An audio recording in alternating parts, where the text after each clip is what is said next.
Assalamualaikum Sobat Tanam-Tanam, balik lagi di channel Tanam-Tanam. Dan di video kali ini, buat Sobat yang suka sama Philodendron, wajib nonton ya. Jangan di skip-skip biar nanti dapat informasinya secara lengkap. Kita mau menjawab pertanyaan dari salah satu tetangga saya yang lewat terus bingung. Kok ada Plomaniae-nya satu pot, jadi dua cabang, itu satu pohon apa dua pohon? Nah, ini sebenarnya satu pohon ya teman-teman ya. Ini satu pohon, Philodendron, dengan satu cabang yang sama. Jadi ini cabangnya yang ini, yang berwarna coklat ini ya. Ini cabang pertama, ini cabang kedua ya. Nah, ini kalau mau saya bongkar, nggak usah dibongkar, teman-teman juga tahu kan. Ini munculnya dari sini, terus yang ini munculnya dari cabang yang ini. Coba kita buka dikit ya biar lebih jelas. Nah, teman-teman bisa lihat kan di sini, dari satu batang yang sama dia memunculkan dua cabang. Nah, kenapa kok bisa seperti itu? Kita langsung kasih jawabannya ya teman-teman ya. Tapi jangan lupa, buat yang baru nemu channel Tanam-Tanam, belum klik tombol subscribe, di bawah pojokan ada tombol subscribe, silahkan diklik dulu. Sekaligus nyalakan notifikasi loncengnya, biar kalau kita update video terbaru, teman-teman langsung dapat notifikasinya. Sekalian buat teman-teman yang punya akun Facebook, jangan lupa join di grup Sahabat Tanam-Tanam TV. Sekarang membernya grup Sahabat Tanam-Tanam sudah 8.100-an lebih ya teman-teman ya. Jadi teman-teman bisa bebas tanya-tanya segala sesuatu tentang tanaman di situ. Komunitas kita di Sahabat Tanam-Tanam Group itu sangat luar biasa, vibe-nya sangat positif, dan teman-teman bisa berbagi segala sesuatu tentang tanaman di situ juga. Oke? Nah, sebenarnya teman-teman kalau misalkan mengikuti perkembangan channel Tanam-Tanam pasti tahu dengan Plomaniae yang satu ini. Ini pernah kita lakukan teknik choking atau dicekik. Nah, apa fungsinya sebenarnya? Kalau misalkan kita punya Philodendron yang panjangnya tumbuhnya itu mendatar ya teman-teman ya, horizontal seperti ini, teman-teman bisa lihat. Ini kan Gloriosum. Gloriosum itu tumbuhnya mendatar di atas media seperti ini. Nah, kendalanya dia nggak akan manjat ya teman-teman ya, nggak seperti Philodendron yang lain yang tumbuhnya itu nanti merambat atau nempel ke turus. Jenis-jenis Gloriosum, Pastazanum, Plomaniae itu mereka cenderung tumbuhnya di atas media. Jadi dia jalan kayak kereta gitu ya, kayak kereta api. Teman-teman lihat gerbongnya, nanti dia tumbuh daun baru di sini, terus tumbuh lagi, terus begitu ya. Nah, ini daun barunya tumbuh, terus yang lama nanti sudah tua, mati, rontok, nah seperti ini. Ini bekas daunnya ya teman-teman ya. Nah, bekas daunnya nanti rontok, dia terus memanjang. Kendalanya nanti kalau misalkan potnya udah habis mentok kayak gini, nah ini mau merambat kemana ini? Jadi ini kan sudah mentok ya teman-teman ya, sudah nggak ada ruang untuk dia untuk merambat. Nah, alias dia nanti pasti akan keluar dari pot, terus kita wajib melakukan repotting.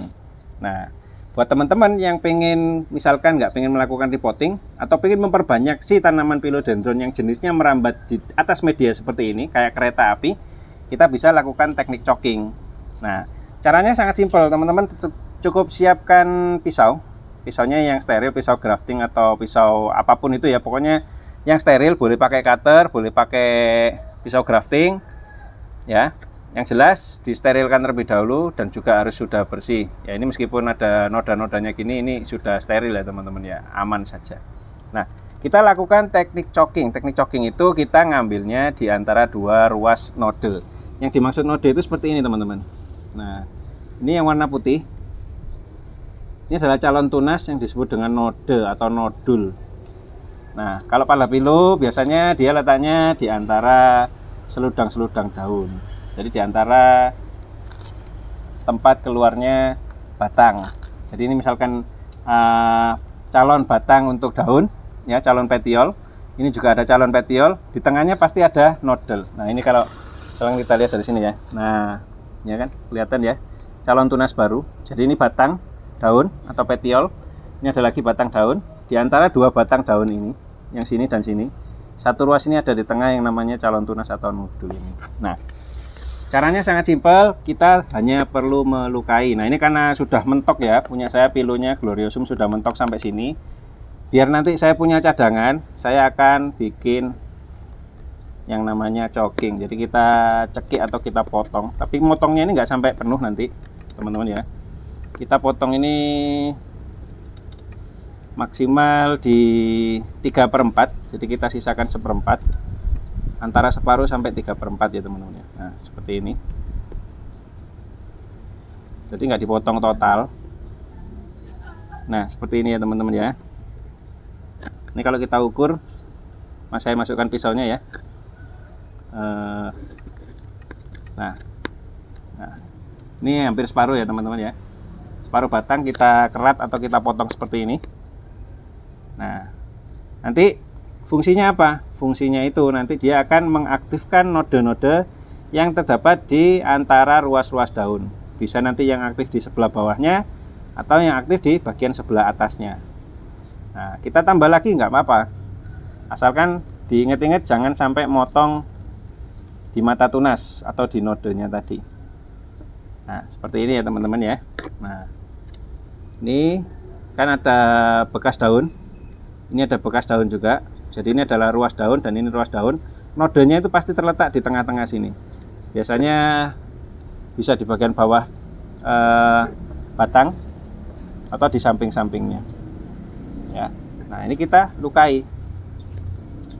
Nah, kalau teknik choking yang lama kita kan pakai pembatas ya. Pakai pembatas berupa nemtek atau teman-teman bisa pakai botol air mineral. Nah, itu boleh. Nah, kalau yang kali ini saya nggak perlu pakai, saya perlu pakai ini saja. Jadi ini kita pakai pasta. Pastanya saya pakai rutap. Ya, ini saya kasih air dulu sedikit. Nah, ini sedikit saja rutapnya. Kita kasih air.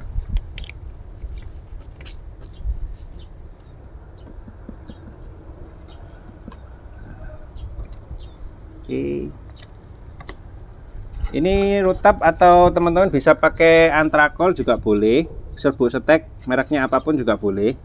Ini fungsinya untuk sebagai olesan saja. Kalau ini nggak ada, teman-teman bisa pakai seperti biasa. Kita bisa pakai aneka ZPT seperti kunyit ataupun nanti lidah buaya juga boleh dipakai. Yang penting mereka ini bisa mencegah penularan bakteri.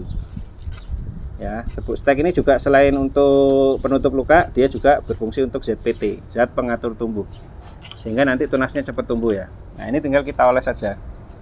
Ini kita oles ke dalam bekas lukanya ini ya teman-teman ya. Jadi ini kita oles ke dalam bekas lukanya. Nah, kenapa kok kali ini kita nggak pakai nemtek? Satu, saya kehabisan nemtek. Kedua, selain saya kehabisan nemtek, setelah saya uji coba di Kota Batu ini ternyata bakterinya nggak seganas di Kalimantan ya teman-teman ya. Jadi di sini mungkin karena cenderung suhu udaranya lebih dingin, lebih cocok untuk bercocok tanam. Udaranya di Kota Batu juga cukup bagus. Air di sini juga cukup oke, sehingga saya nggak perlu terlalu khawatir dengan masalah bakteri, overwater dan lain sebagainya. Nah, kebetulan kita pakainya air sumur bor. Jadi mata airnya bening dan oke banget. Nah, seperti ini saja. Tapi nanti kalau misalkan teman-teman lokasinya di tempat-tempat yang misalkan meragukan ini dalam artian mungkin kualitas airnya karena di perkotaan, terus ada polusi dan lain sebagainya, terus takut misalkan nanti bekas lukanya membusuk, boleh pakai nemtek yang tipis itu ya teman-teman ya, atau gelas air mineral itu teman-teman potong, selipkan saja di bagian bekas potongannya. Nah, dengan cara seperti ini nanti nodul atau node tempat tumbuhnya tunas yang sudah kita tunjukkan tadi, ini mereka akan terangsang untuk tumbuh ya teman-teman ya. Nah, ini di sini yang warna putih ini ya. Nah, ini nanti dia akan terangsang untuk tumbuh. Begitu juga kalau kita potongnya di antara dua tempat seperti ini, biasanya di tengah-tengahnya sini, node yang sini dan sini ini akan mulai ikut tumbuh. Jadi kasusnya nanti dia akan menumbuhkan cabang sama seperti Plomania ini ya teman-teman ya. Ini ada keladi nongkrong satu di sini. Nggak tahu ini umbinya dari mana. Pokoknya dia nempel aja di sini. Kayaknya numpuk pada waktu kita reporting ya umbinya. Nah, terus perawatannya seperti apa? Perawatannya seperti biasa, penyiraman seperti biasa. Yang penting teman-teman perhatikan kalau sudah habis dicoking seperti ini jangan langsung disiram ya teman-teman. Terutama biarkan dulu sampai olesannya ini nanti mengering. Jadi setelah olesannya mengering, teman-teman bisa siram di area sekitarnya. Jadi kalau misalkan ini di potnya, siramnya jangan di batangnya, siram aja di bagian perakarannya. Dan itu secukupnya saja, terutama karena ini philodendron, mereka nggak terlalu suka air yang berlebihan ya teman-teman ya. Ini punya saya ini bahkan seminggu sekali baru saya siram. Nunggu medianya kering banget kayak gini ya teman-teman ya. Teman-teman bisa lihat di sini. Ini medianya kan kering banget. Jadi kalau udah kering seperti ini baru nanti masuk ke fase penyiraman. Kalau saya memang nggak suka terlalu sering disiram karena nanti overwater dan busuk. Biasanya efeknya teman-teman bisa nemukan nanti di bagian daun ada yang kuning-kuning atau ada yang meleleh-leleh. Kenapa? Karena itu akibat gutasi. Kalau teman-teman lihat di sini, ini mungkin ada sedikit kelihatan ya karena pencahayaan. Di sini ada bekas seperti bekas air ya, bekas air yang kering. Nah ini mungkin ada kelihatan. Ya, daunnya ada seperti bekas air yang kering. Nah, itu adalah bekas gutasi ya, teman-teman ya. Gutasi itu adalah proses pengeluaran air dari tanaman secara alami. Jadi dia tanaman itu kan nggak bisa berkeringat seperti manusia. Kalau manusia keluarnya lewat pori-pori. Nah, kalau tumbuhan keluarnya lewat stomata atau mulut daun di belakang daun sini.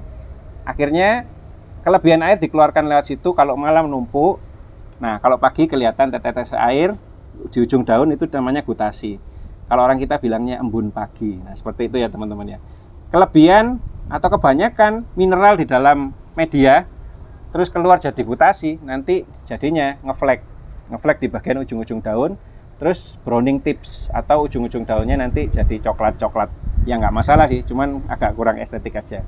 Jadi saran saya untuk philo sebaiknya jangan terlalu sering disiram. Berlaku juga untuk monstera dan anthurium serta alocasia dan keladi. Khususon keladi, kalau keladi misalkan teman-teman overwater, nanti biasanya daunnya itu leleh atau dia cepat busuk ya teman-teman ya. Jadi semuanya itu harap dikontrol untuk pengairan atau penyiramannya. Nah seperti itu ya sobat tanam-tanam. Jadi sudah terjawab ya kenapa kok Philodendron Plowmanii saya bisa bercabang dua. Jawabannya karena di choking. Dan ini sangat mempermudah kalau misalkan teman-teman mau memperbanyak. Setelah nanti keluar tunas-tunas barunya, teman-teman bisa potong. Yang gede di repotting lagi di pot yang lebih gede. Sisanya sudah jadi anakan Philodendron berikutnya. Jadi teman-teman punya anakan Philodendron sekaligus repotting dalam satu langkah. Seperti itu ya. Oke, itu dia konten kita kali ini. Semoga bermanfaat untuk sobat tanam-tanam semuanya. Silahkan langsung dipraktekkan di rumah. Nanti sebutin aja di kolom komentar buat teman-teman yang sudah praktek.